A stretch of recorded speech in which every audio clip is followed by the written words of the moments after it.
Hey Pi, welcome out. Yep, I'm pretty happy with this.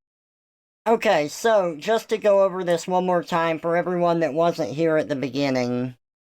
So, I was trying to figure out how to structure this comic, right?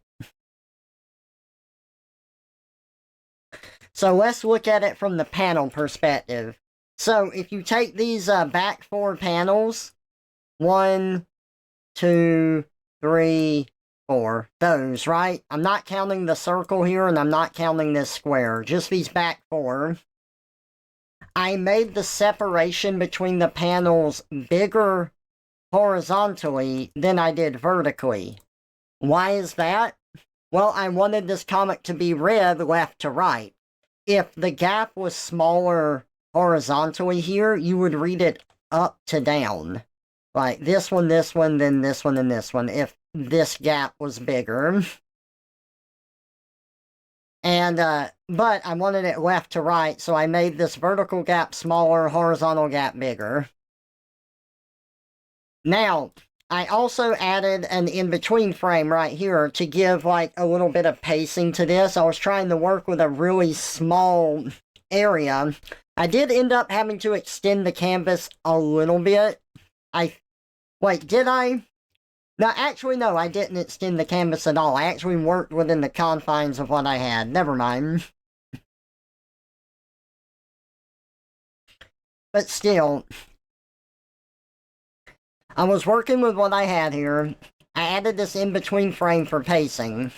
Now, we have these frames reading left to right, left, and then, like, it can get a little confusing here. So this is without the word bubbles. Where do you go? Well, I kind of designed this part with the word bubbles in mind. So you read this word bubble, you see their expressions, you see them look at each other, and then I start talking here. So you follow the word bubbles here.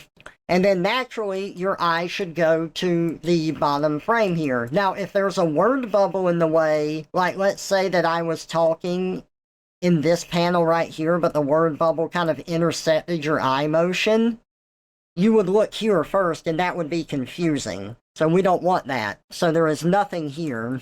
Your eye naturally goes down to here, and it's supposed to be overly wordy. It's the opposite of what I usually do because that's the theme with this comic. So we follow the words here and we follow it around, right?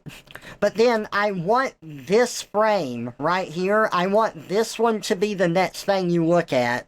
So how do I do that? Well, I add this little word right here, nudge, because the giraffe rig is nudging me. To be like, oh, you're over-explaining things.